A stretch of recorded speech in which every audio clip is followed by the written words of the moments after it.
Well, I've been looking forward to this panel for a long while, and news being what it is, I'm finding that I'm even more excited about it. I'm going to start off with something that's not really about Joe Biden's breadlines, the economy, or inflation, but something that's very, very current. We've got Larry Elder here, and I think you've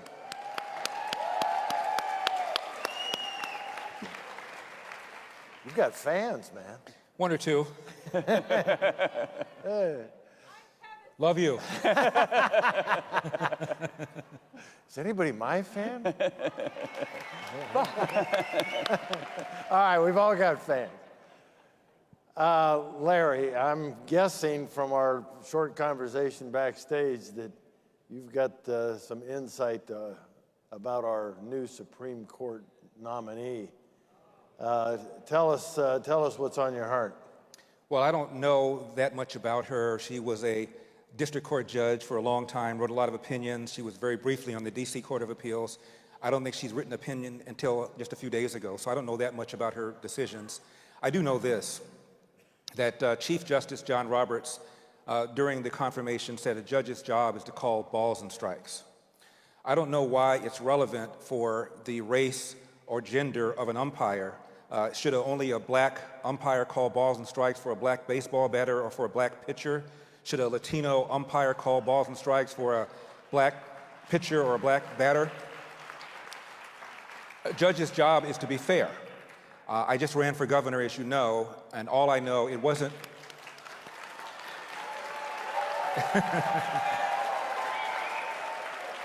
Bob, it wasn't a black female reporter who referred to me as the black face of white supremacy. It wasn't a white male reporter who called my views black supremacist and called Stephen Miller a hate monger.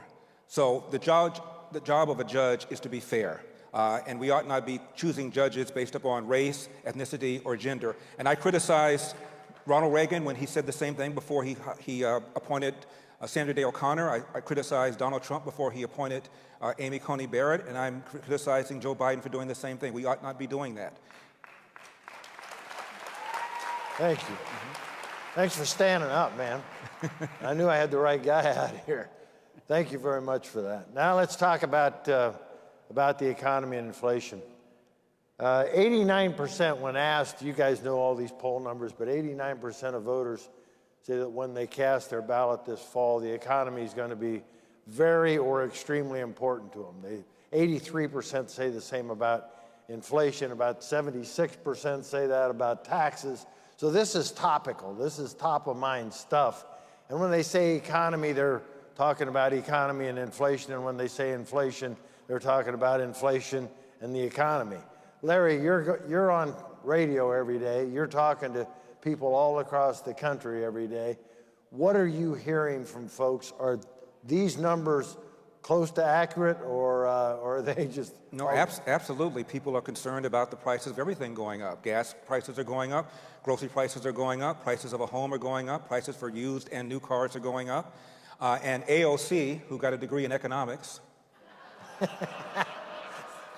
says that the only way to get this down is to pass Build Back Better. And she argues that the reason for the higher prices is because of the supply chain. One of my frequent guests on my program is Leo Haney, and I know you know him, Kevin. He's an economist from UCLA. And he talks about the printing of money that we've been doing for a very long period of time. The supply of money, M2, has gone up like crazy. The inflation is caused by bad government policies, and we've had bad government policies that have printed money and printed money and printed money. We've also paid people not to work. And you add it all up, it's a perfect storm. And this is under the Biden administration. Kevin, I want to go to you. You're a little bit like me, if I can say that. We're kind of numbers guys. We dig into the data. There you go. Economic. Let's hear it for numbers. Economic geeks. Yeah. Jen Psaki tells us every day, the president, when we see him once in a great while, tells us that all is well. And they like to point to a GDP that is pretty robust. But they also like to tell us that these jobs are getting created. What do you see in the data? I know you study it pretty carefully. Yeah, sure. You know, like first, you know, Larry Kudlow, didn't he do a great job, everybody? Sure did. You know, and Larry and I and Mercy we used to hang out in the Oval with President Trump, and we would be talking about how to make the economy better. And I swear that the craziest, stupidest idea we ever saw anyone come up with doesn't compare to what Joe Biden's been doing to this economy. And like, think about it. He calls it Build Back Better. But if you look at the way they're spending the money, they're not building anything. There's nothing better, right? And they're proposing all this stuff we've never done before, like spending money on this new age energy and things like that. So we're not going back to anything either. So it's not building, it's not back, it's not better. It's just an attempt to destroy the country. And Larry Kudlow has led an incredibly good effort to stop it. But the reason we have to stop it is inflation is out of control. And a metric of how crazy politics is now, and how, I guess there are fewer media folks here now, and how the media lets them get away with it, is that the White House has been bragging about how wage growth was like 4% last year. And wow, isn't that great wage growth? That's really high wage growth compared to like most years since World War II. But inflation was up 7.5%. And so that means everybody lost 3.5%. Okay, and so people are worse off right now, and they're the people that are calling up Larry and talking about the fact that they go to the gas pump and it's $5 a gallon now in California. And then you go, no kidding, I went to a McDonald's and it was $7 for a Big Mac. I love Big Macs, but maybe they were gouging at this McDonald's, but the fact is that those prices are higher, and they're higher because of Biden's failed policies. So we could dig into that, but final thought, that when President Trump took office, the Democrats told everybody, they had these two words, they're really boring words, but they're called secular stagnation. And they were saying it all the time, and they said, well, sure, the economy stinks, and wages haven't grown in a decade, but it's not President Obama's fault. It's like the Martians. There's this thing called secular stagnation, which means we can never grow again. And President Trump just wouldn't accept it, right? And now they're going to come up with other excuses for why the economy's terrible. It's not their fault. But everybody here at CPAC knows it is their fault. And that's one of the things that we've learned over the last few days. I got to give Joe Biden credit for one thing, one promise fulfilled. He said he would have a historic administration. There isn't anything that's better. Not the borders. Almost 2 million people tried to enter the border illegally. They've got about 300,000 getaways. They weren't tested for COVID. We talked about the economy. Inflation's completely, totally out of control, paying people not to work. I can't think of a single part of our economy, foreign policy. The Afghan pullout was an absolute disaster. It made us look weak and feckless. And the Chinese are watching. The Iranians are watching. North Korea's watching. And he's trying to now get us back into this Iran deal. And this deal is worse than the one before. We still don't have the ability to inspect anywhere at any time. We have to give them notice. It doesn't include the intercontinental ballistics program of Iran. And in 2.5 years, they will be able to get a nuke. So if there's somewhere that he has improved the American status, economy, foreign policy, please tell me what it is. You just mentioned Iran. Kevin was there. He was at the elbow of President Donald Trump when they brought Iran to its knees. We're talking about imposing sanctions on Russia, on Vladimir Putin, for the action in Ukraine. Kevin, share some, I think this is critical insight, folks. We've got an expert, somebody who's been there and done that. And I want Kevin to explain to us a little bit what you did to Iran and what maybe we should be doing to Vladimir Putin right now. Like what Vladimir Putin right now is putting the world on the edge of war. And we all know how threatening that can be. He put his nuclear arsenal, basically at the ready this morning. And so he's threatening us all, and we can do something about it. And I can remember we were sitting in the Oval Office, and Mercy would always sit in one of the couch chairs. It's like she always, because she... One of the most comfortable couch chairs? She was always, but she would be back, and the president, after listening to us, would turn to Mercy and then find out what the truth really is and what he should do. and we were talking about sanctions once, and there's like all the SWIFT this, and there are all these complicated things in the State Department, and then President Trump did something that everybody here would expect him to do because you know him so well watching him on stage. And he said, no, here's what we're going to do. If you do business with Iran, you can't do business with us, period. Okay? And then he called up our allies. You were there. You said, okay, guys, here's how it goes. Like, if you do any business with Iran, then you can't do business with us. And so everybody else stopped doing business with Iran. Their GDP dropped 75%. 75%. That he absolutely brought that country to its knees with Trumpian common sense. And there's all these things, and he tracked people down. He had people following freighters and calling the captains and say, we're going to impound your boat if you land in Iran. Do you remember that Chinese lady who got arrested in Vancouver from Huawei? Do you remember why she got arrested? Because Huawei was doing business with Iran. Okay, that was how dogged President Trump was to bring Iran to its knees. Now, Joe Biden is trying to end that so Iran can get faster to nuclear weapons, but we should do that to Russia. We should do that to Russia right now. We could absolutely, cripple their economy with a playbook that Donald Trump invented. And yet Joe Biden, one of the first things he said, we're going to impose these brutal sanctions on Russia, but we're not going to touch his oil and gas industry. I mean, it's just... So I don't want to interrupt, but when we started this, they were selling about $2.5 million or barrels a day of oil. When we finished this, it was down to less than 200,000. 200,000. And so that's what should happen to Putin. That's what should happen. That's economic pressure. I urge anybody to watch Donald Trump on YouTube, 2018, Brussels, Belgium, and he gave a tongue lashing to the NATO allies for their growing dependence on oil and natural gas from Russia, for not ponying up their percentage of the GDP, for relying on us. So here you are becoming increasingly dependent upon Russia, but you're turning to us to defend you against Russian aggression. Well, how does that make sense? And it was like schooling a bunch of little kids. It was remarkable what he said. And that's what you mean, Kevin, by Trumpian common sense. It makes no sense. At one time, Germany had 16 nuclear power plants. Now they've got 3, becoming increasingly dependent upon Russia, and then they turn around and they want us to defend them against Russian aggression. How does that make any sense? Yeah, and the last thought about that is that President Trump went to the first meeting with the Germans, and he said, you have a treaty obligation to NATO to spend 2% of your GDP on defense, and you're not doing it. And he talked last night about how he threatened, okay, I'm going to stop protecting you if you're not going to help protect yourself. The Germans announced today, after watching Putin, that they're going to increase their defense spending above 2%. Okay? If they had listened to Trump a couple of years ago. Surprise. Yeah. Little late.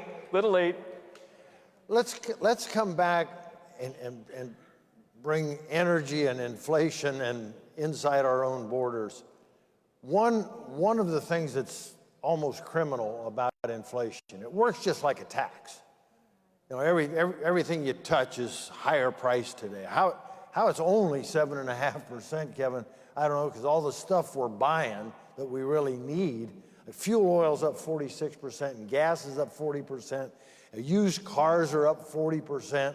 Rent in our big cities is up about 20%.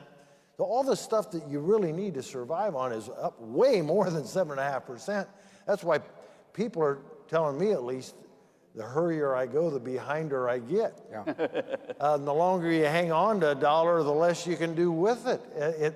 It is one of the most oppressive taxes, I'll use that word again because it works just like a tax, taking money out of your pocket that you can't do anything with. And of course, it disproportionately hurts people who are at the bottom. That's what the question I wanted you to address. It's the regressive nature of inflation and the other side, Joe and his cohorts and AOC, they all pledge allegiance to, you poor downtrodden, and they're kicking the poor and the downtrodden. That's right. Tell us, Larry, you see it. Of course, the wealthier you are, the easier it is for you to absorb any kind of increase. And the poorer you are, the more of a bite it takes out of your pocketbook. I've always been angry at the way the media refers to the recession of 2000, 2008 as the Great Recession. The one that Ronald Reagan dealt with had higher inflation, higher unemployment, much higher interest rates. He did the opposite of what the Democrats have done. He cut taxes, he slowed down the rate of domestic spending, and he continued deregulation policies, probably the only good thing that Jimmy Carter had done. This administration and the Obama administration did the opposite. We're going to run out of time, and I can tell we are. We're just getting warmed up. The one thing I want to add to that is that just getting the warmed up left here. does not care about poor Americans. And I don't care what their race is, Right. but 4 million people came off of poverty because of our economic policies. Income inequality declined by a sharper amount than all the way back to World War II. Remember, they tell us income inequality is this terrible problem. Well, it got really bad under Obama. But under President Trump, it got better, and they didn't talk about it. African-American unemployment was the lowest it's ever been. African-American home ownership grew by more than it ever has. All of this happened because of the success of Trump's supply-side policies, and right now it's being reversed radically. And the economics of it, I know everybody loves to have economic lectures. That's why I'm here. But the economics of it is just that if the price of something goes up, then maybe you switch to something else. But if it's the food that you got to eat and the gas you need to get to work, you can't switch to something else. Right. And it's the poorest Americans that can't, that they spend most of their money on stuff that are necessities. And they're just radically worse off under Biden than they've been under Bob, any president that I can remember. And Bob, the Democrats pride themselves on caring about black people. And as Kevin pointed out, under the Trump administration, black unemployment lowest ever. Donald Trump put historically funding for black colleges on a permanent basis for 10 years. He pardoned Jack Johnson, the first black heavyweight champion. Even Barack Obama didn't do that. George W. Bush didn't do that. There was a 15-year effort by Ken Burns and Sylvester Stallone, the actor, to do that. Neither of those presidents did it. Donald Trump did it, and Donald Trump secured the borders. The reason that's important is that the people that are hurt the most by unskilled illegal aliens, and that's most of them unskilled, are black and brown people living in the inner city with high school or less education. And he supported school choice to give people an option out of a bad, underperforming government school.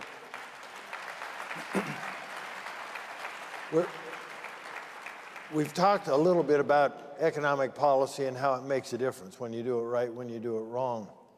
In the couple minutes we've got left, I want to go there. I remember distinctly, when COVID hit, when the pandemic hit, almost overnight we lost 20-some million, 24 million. I'm looking at my nose, 24 million jobs, literally in a matter of hours, it seemed. Down to 133 million in our total workforce. But by the time Donald Trump exited the White House, in just 8 months, from that April to December, 17 million of those jobs had come back. And what I'm recalling is that he promised us, he said, I envision a V-shaped recovery. Yeah, we went down real quick, but we're going to come back real quick. 17 million jobs in 8 months were coming back. That's a pretty rapid moving train of job creation. And Joe Biden's bragging, and I looked at the numbers, in a year after the train's already moving down the tracks and he's got all this economic momentum, he's generated 7 million jobs. So, and we're not even back quite to the point of where we were pre-pandemic in total job creation yet. So whose policies work the best? The guy that created 17 million jobs in 8 months, or the guy that's taken a year and is not even half that? And Bob, the guy that did Warp Speed, that came up with these Sure vaccines did. in 11 months or so. Handed Joe Biden a vaccine, that's right. You know, the science wasn't followed. I'm in California. Governor Gavin Newsom shut down the state in a more draconian way than did anybody else, sitting up there at the French Laundry restaurant, incurring, by the way, a $12,000 wine tab with the very people that drafted the mandates that they weren't wearing masks, they weren't engaging in social distancing. Now, I'm not that knowledgeable about wine, but I assure you that $12,000 wine tab, they were not drinking Mad Dog 2020. $2 Chuck.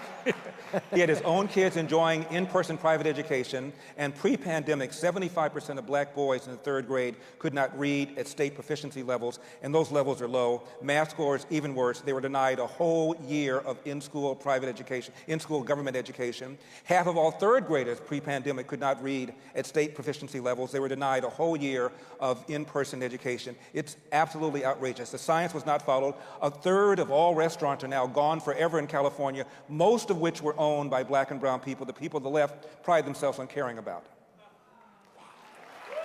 The thing that it's easy to forget history, but the president called me back. I was literally in the outback of Australia when he called me back to help lead the economic response for the White House. I went back as senior advisor during COVID. I came back in March, right at the peak of it. And people forget how little we knew back then and the craziness that was being spewed by the health officials like Tony Fauci. And if Tony Fauci had his way, then we wouldn't have had that Trump recovery because he'd have kept the economy closed probably for the whole year. Right. And an example of how President Trump's leadership, saved the economy is my very first meeting of the task force when I came back into the White House. He asked me to present to the task force the economic impact of their shutdowns. And I said, second quarter GDP is going to be the worst quarter since the Great Depression. Those of you who saw me on TV, you remember me saying that. And if we had another quarter like that, I'm not sure the economy could recover. And after I made that presentation, all the task force members, their faces were white, they were pale. They didn't understand the harm they were doing to our country with their shutdowns. But Fauci's face was red. And he turned to the vice president and he said, I'm still in charge, right? But at that moment, everybody knew that he wasn't. And I think that any other president in that circumstance would have kept the economy closed like you see the blue states doing. And we'd have 10 or 15 or 20 million fewer jobs right now and probably a Great Depression if it wasn't for the heroic leadership of that president. Right.